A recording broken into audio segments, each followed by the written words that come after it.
नारायण नारायण नारायण नारायण। श्रीमद्भागवत दशम स्कंध अथैकोन नवति तमोध्यायः 89वां अध्याय। भृगु जी के द्वारा त्रिदेवों की परीक्षा तथा भगवान का मरे हुए ब्राह्मण बालकों को वापस लाना।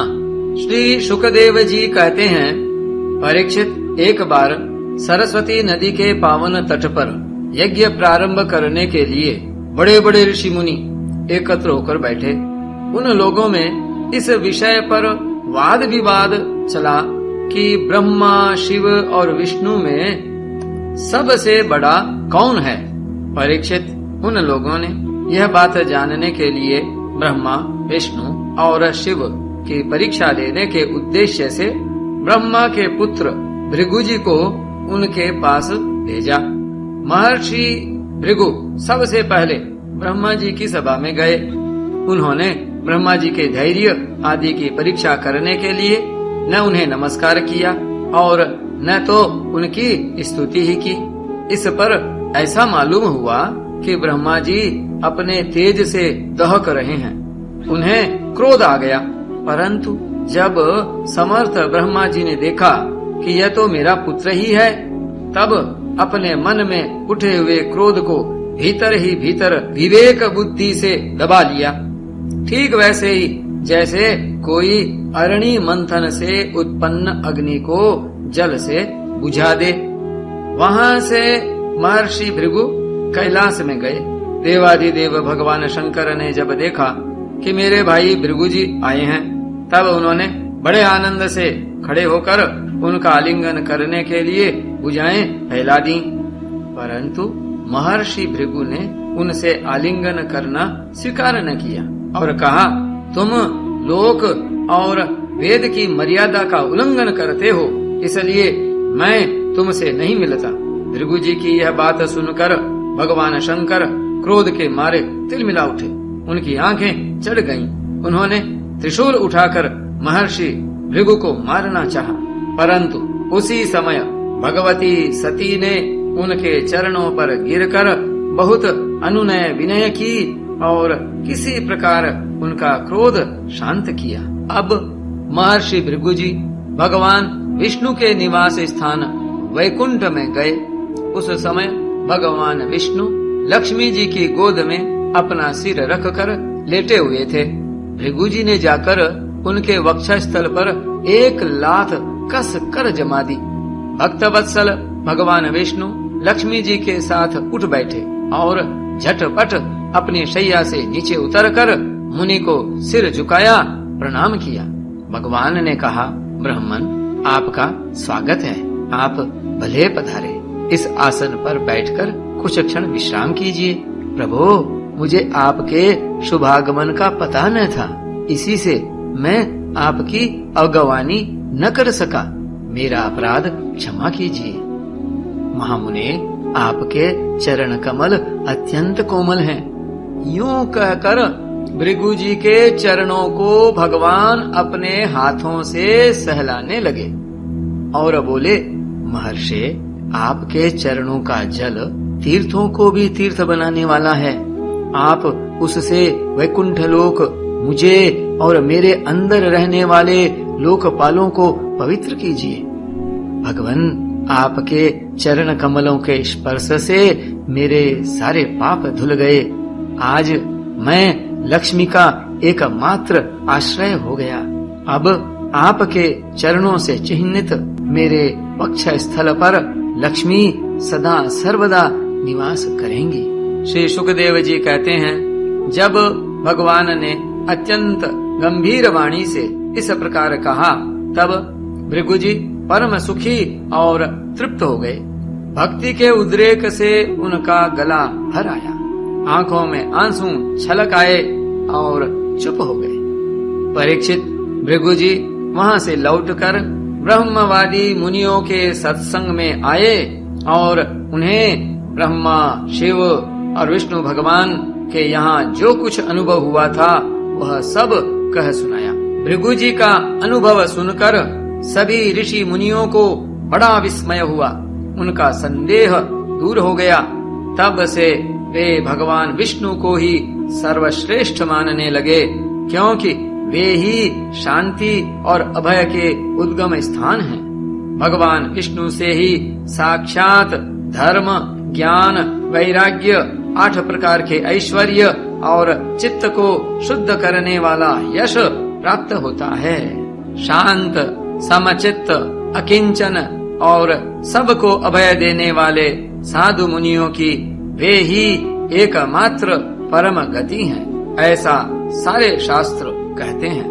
मुनि नाम न्यस्त दंडा नाम शांता नाम समचेतसाम अकिंचना नाम साधु नाम यम आहु परमाम गतिम।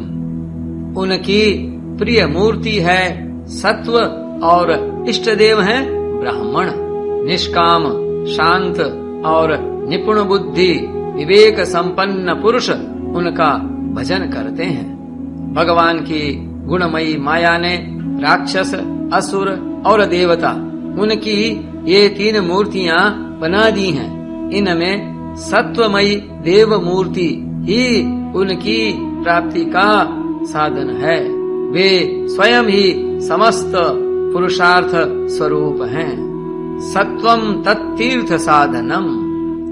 श्री शुकदेव जी कहते हैं, परीक्षित, सरस्वती तट के ऋषियों ने अपने लिए नहीं, मनुष्यों का संशय मिटाने के लिए ही ऐसी युक्ति रची थी। पुरुषोत्तम भगवान के चरण कमलों की सेवा करके उन्होंने उनका परम पद प्राप्त किया।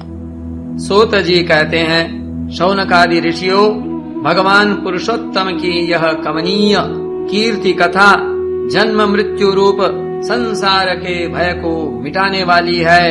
यह व्यास नंदन भगवान श्री शुकदेव जी के मुखारविंद से निकली हुई सुरभिमयी मधुमयी सुधा धारा है।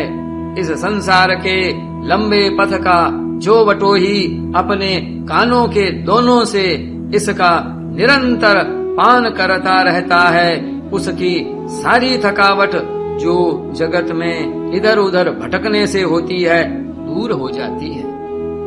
इत्येतन मुनितनयास्य पद्मगंध पीयूषम भवभयभीत परस्य पुंसः सुश्लोकम श्रवणपुटैः पिबन्त्य भीक्ष्णम पान्थोध्व भ्रमण परिश्रमम जहाति।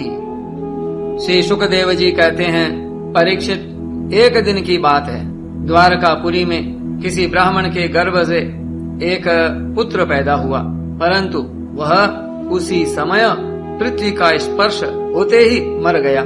ब्राह्मण अपने बालक का मृत शरीर लेकर राजमहल के द्वार पर गया और वहां उसे रखकर अत्यंत आतुरता और दुखी मन से विलाप करता हुआ यह कहने लगा, इसमें संदेह नहीं कि ब्राह्मण द्रोही, धूर्त, कृपण और विषयी राजा के कर्म दोष से ही मेरे बालक की मृत्यु हुई है। जो राजा हिंसा परायण, दुष्शील और अजितेंद्रिय होता है, उसे राजा मानकर सेवा करने वाली प्रजा दरिद्र होकर दुख पर दुख भोगती रहती है और उसके सामने संकट पर संकट आते रहते हैं। परीक्षित, इसी प्रकार अपने दूसरे और तीसरे बालक के भी पैदा होते ही मर जाने पर वह ब्राह्मण लड़के की लाश राजमहल के दरवाजे पर डाल गया और वही बात कह गया। 9वें बालक के मरने पर जब वह वहां आया, तब उस समय भगवान श्री कृष्ण के पास अर्जुन भी बैठे हुए थे। उन्होंने ब्राह्मण की बात सुनकर उससे कहा, ब्राह्मण, आपके निवास स्थान द्वारका में कोई धनुषधारी क्षत्रिय नहीं है क्या?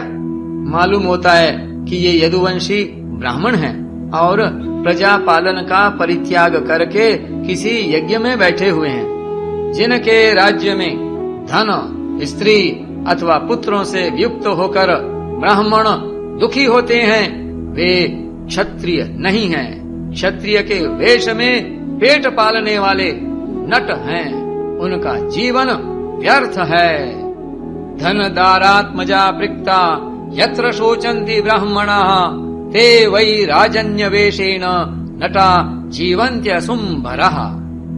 भगवन, मैं समझता हूँ कि आप स्त्री पुरुष अपने पुत्रों की मृत्यु से दीन हो रहे हैं। मैं आपकी संतान की रक्षा करूंगा। यदि मैं अपनी प्रतिज्ञा पूरी न कर सका तो आग में कूदकर जल मरूंगा और इस प्रकार मेरे पाप का प्रायश्चित्त हो जाएगा।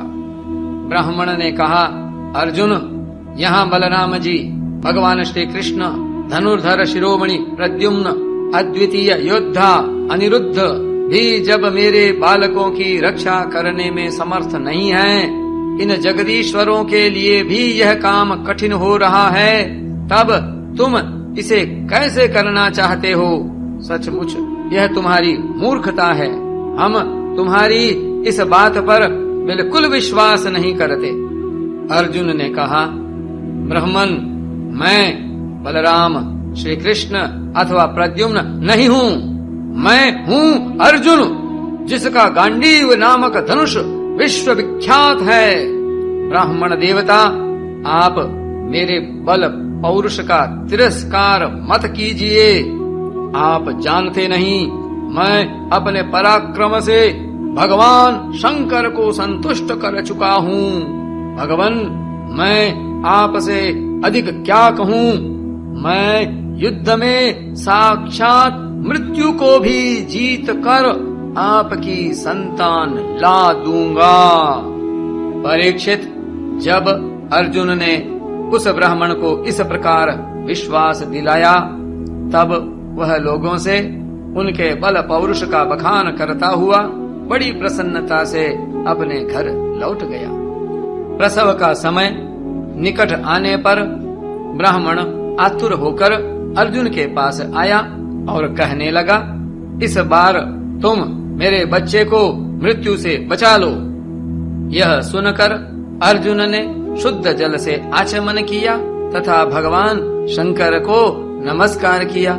फिर दिव्य अस्त्रों का स्मरण किया और गांडीव धनुष पर डोरी चढ़ाकर उसे हाथ में ले लिया।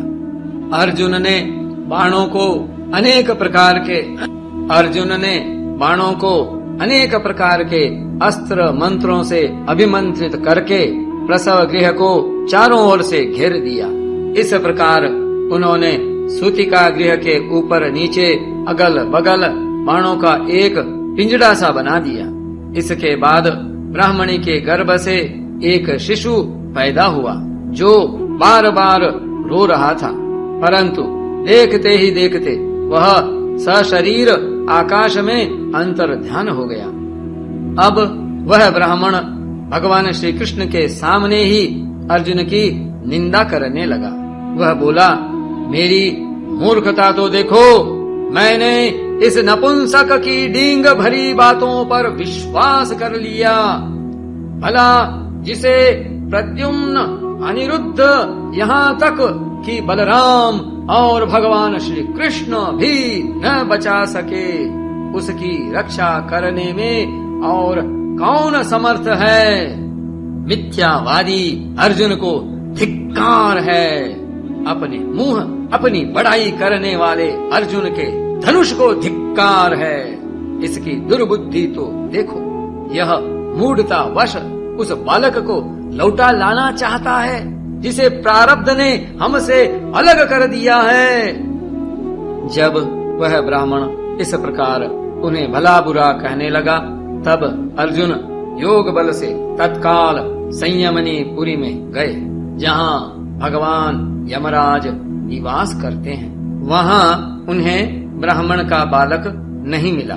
फिर वे शस्त्र लेकर क्रमशः इंद्र, अग्नि, निरृति, सोम, वायु और वरुण आदि की पुरियों में, अतल आदि नीचे के लोकों में, स्वर्ग से ऊपर के महर लोक आदि में एवं अन्य स्थानों में गए, परंतु कहीं भी उन्हें ब्राह्मण का बालक न मिला।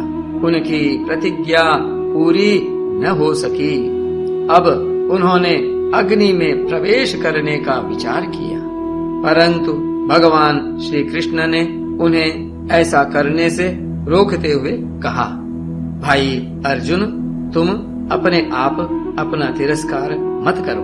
मैं तुम्हें ब्राह्मण के सब बालक अभी दिखाई देता हूँ। आज जो लोग तुम्हारी निंदा कर रहे हैं वे ही फिर हम लोगों की निर्मल कीर्ति की स्थापना करेंगे।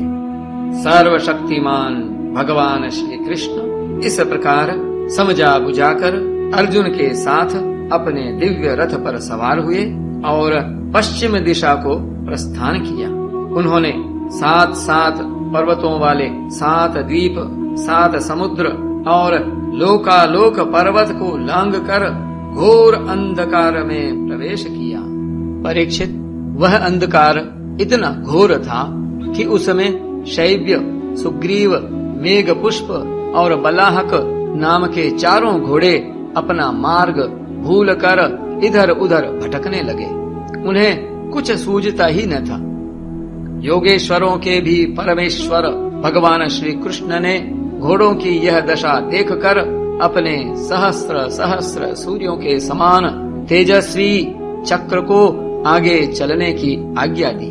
सुदर्शन चक्र अपने ज्योतिर्मय तेज से स्वयं भगवान के द्वारा उत्पन्न उस घने एवं महान अंधकार को चीरता हुआ मन के समान तीव्र गति से आगे आगे चला।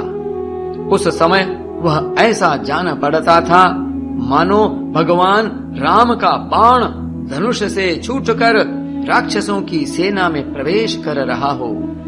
इस प्रकार सुदर्शन चक्र के द्वारा बतलाए हुए मार्ग से चलकर रथ अंधकार की अंतिम सीमा पर पहुंचा। उस अंधकार के पार सर्वश्रेष्ठ पारावार रहित व्यापक परम ज्योति जगमगा रही थी। उसे देखकर अर्जुन की आंखें चौंधिया गईं और उन्होंने विवश होकर अपने नेत्र बंद कर लिए। इसके बाद भगवान के रथ ने दिव्य जल राशि में प्रवेश किया। बड़ी तेज आंधी चलने के कारण उस जल में बड़ी बड़ी तरंगें उठ रही थीं, जो बहुत ही भली मालूम होती थीं। वहाँ एक बड़ा सुंदर महल था। उसमें मणियों के सहस्र सहस्र खंभे चमक चमक कर उसकी शोभा बढ़ा रहे थे और उसके चारों ओर बड़ी उज्ज्वल ज्योति फैल रही थी। उसी महल में भगवान शेष जी विराजमान थे। उनका शरीर अत्यंत भयानक और अद्भुत था। उनके सहस्र सिर थे और प्रत्येक फण पर सुंदर सुंदर मणियां जगमगा रही थीं। प्रत्येक सिर में 2-2 नेत्र थे और वे बड़े ही भयंकर थे। उनका संपूर्ण शरीर कैलाश के समान श्वेत वर्ण का था और गला तथा जीभ नीले रंग की थी। परीक्षित, अर्जुन ने देखा कि शेष भगवान की सुखमयी शैया पर सर्वव्यापक महान प्रभावशाली परम पुरुषोत्तम भगवान विराजमान हैं। उनके शरीर की कांति वर्षाकालीन मेघ के समान श्यामल है। अत्यंत सुंदर पीला वस्त्र धारण किए हुए हैं। मुख पर प्रसन्नता खेल रही है और बड़े बड़े नेत्र बहुत ही सुहावने लगते हैं। बहुमूल्य मणियों से जटित मुकुट और कुंडलों की कांति से सहस्रों घुंघराली अलकें चमक रही हैं। लंबी लंबी सुंदर 8 भुजाएं हैं। गले में कौस्तुभ मणि है। वक्षस्थल पर श्री वत्स का चिन्ह है और घुटनों तक वनमाला लटक रही है। अर्जुन ने देखा कि उनके नंद सुनंद आदि अपने पार्षद, चक्र सुदर्शन आदि अपने मूर्तिमान आयुध तथा पुष्टि, श्री, कीर्ति और अजा ये चारों शक्तियां एवं संपूर्ण रिद्धियां ब्रह्मादि लोकपालों के अधीश्वर भगवान की सेवा कर रही हैं। परीक्षित, भगवान श्री कृष्ण ने अपने ही स्वरूप श्री अनंत भगवान को प्रणाम किया। अर्जुन उनके दर्शन से कुछ भयभीत हो गए थे। श्री कृष्ण के बाद उन्होंने भी उनको प्रणाम किया और वे दोनों हाथ जोड़कर खड़े हो गए। अब ब्रह्मादि लोकपालों के स्वामी भूमा पुरुष ने मुस्कराते हुए मधुर एवं गंभीर वाणी से कहा, श्री कृष्ण और अर्जुन, मैंने तुम दोनों को देखने के लिए ही ब्राह्मण के बालक अपने पास मंगा लिए थे। तुम दोनों ने धर्म की रक्षा के लिए मेरी कलाओं के साथ पृथ्वी पर अवतार ग्रहण किया है। पृथ्वी के भार रूप दैत्यों का संहार करके शीघ्र से शीघ्र तुम लोग फिर मेरे पास लौट आओ। तुम दोनों ऋषिवर नर और नारायण हो। यद्यपि तुम पूर्ण काम और सर्वश्रेष्ठ हो, फिर भी जगत की स्थिति और लोक संग्रह के लिए धर्म का आचरण करो। जब भगवान भूमा पुरुष ने श्री कृष्ण और अर्जुन को इस प्रकार आदेश दिया, जब भगवान भूमा पुरुष ने श्री कृष्ण और अर्जुन को इस प्रकार आदेश दिया, तब उन लोगों ने उसे स्वीकार करके उन्हें नमस्कार किया और बड़े आनंद के साथ ब्राह्मण बालकों को लेकर जिस रास्ते से जिस प्रकार आए थे उसी से वैसे ही द्वारका में लौट आए। ब्राह्मण के बालक अपनी आयु के अनुसार बड़े बड़े हो गए थे। उनका रूप और आकृति वैसी ही थी जैसी उनके जन्म के समय थी। उन्हें भगवान श्री कृष्ण और अर्जुन ने उनके पिता को सौंप दिया। भगवान विष्णु के उस परम धाम को देखकर अर्जुन के आश्चर्य की सीमा न रही। उन्होंने ऐसा अनुभव किया कि जीवों में जो कुछ बल पौरुष है वह सब भगवान श्री कृष्ण की ही कृपा का फल है। परीक्षित, भगवान ने और भी ऐसी अनेकों ऐश्वर्य और वीरता से परिपूर्ण लीलाएं की। लोक दृष्टि में साधारण लोगों के समान सांसारिक विषयों का भोग किया और बड़े बड़े महाराजाओं के समान श्रेष्ठ श्रेष्ठ यज्ञ किए। भगवान श्री कृष्ण ने आदर्श महापुरुषों का सा आचरण करते हुए ब्राह्मण आदि समस्त प्रजा वर्गों के सारे मनोरथ पूर्ण किए। ठीक वैसे ही जैसे इंद्र प्रजा के लिए समयानुसार वर्षा करते हैं। उन्होंने बहुत से अधर्मी राजाओं को स्वयं मार डाला और बहुतों को अर्जुन आदि के द्वारा मरवा डाला। इस प्रकार धर्मराज, युधिष्ठिर आदि धार्मिक राजाओं से उन्होंने अनायास ही सारी पृथ्वी में धर्म मर्यादा की स्थापना करा दी। नारायण नारायण नारायण।